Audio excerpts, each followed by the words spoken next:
Alright guys, today we're going to make something really yummy and easy to do at home. Everyone loves potato chips, and they're really simple to do. Now I'm just going to make a simple salted potato chip, one of the simplest out there.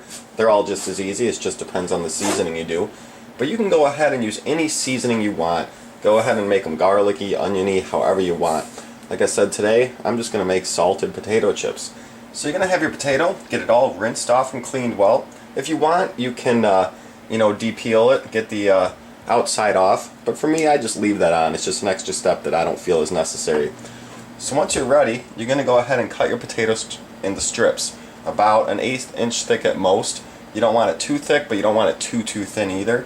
So I'm going to go ahead and cut this up, and then we'll continue on. Alright, so here's my cut up potato. The next thing we're going to do is heat this in a fryer, and you can use a deep fryer, you can use a regular pan with oil in it. You can use different types of oil too. You can use vegetable oil or peanut oil. I'm going to go ahead and just use a vegetable canola oil mix. And you're going to want the oil about 300 degrees. It's best to use a candy thermometer or something like that, or if you have a deep fryer with a temperature gauge on it, you're all good. And we're going to go ahead and cook these up. So I got my oil heating up, and the seasoning comes later. So the next thing we're going to do is head over and fry these up.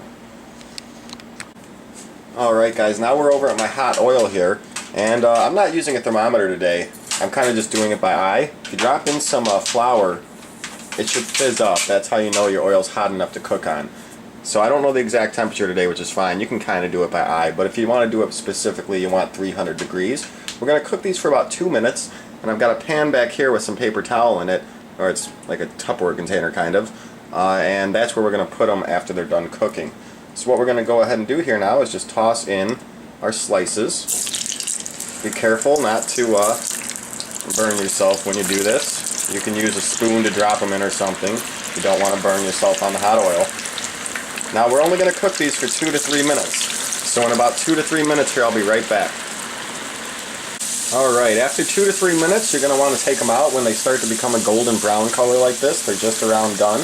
And the thinner you slice these, the more they're going to curl up into your normal, potato chip shape. Mine are a little thicker because I cut them by hand. If you have like a special cutter that cuts them really thin, they'll curl up a little more. But either way, they're going to taste the same. So now they're just about done. I'd recommend using a metal spoon. I have a good high temperature spoon here, which is fine, but some of them will melt if you have a cheap spoon. So I'd recommend using a metal slotted spoon. And now we're just going to go ahead and take these out and put them on our paper towel back here.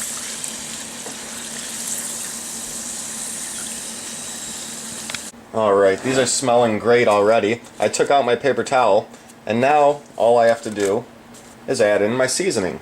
I'm just doing a salted potato chip here. So don't go too crazy, but get your salt in there. And then you're going to want to get it all mixed around. So I'm going to shake it up a little bit here, and then add more. I'm going to do this a couple times to try to get all sides and everything coated.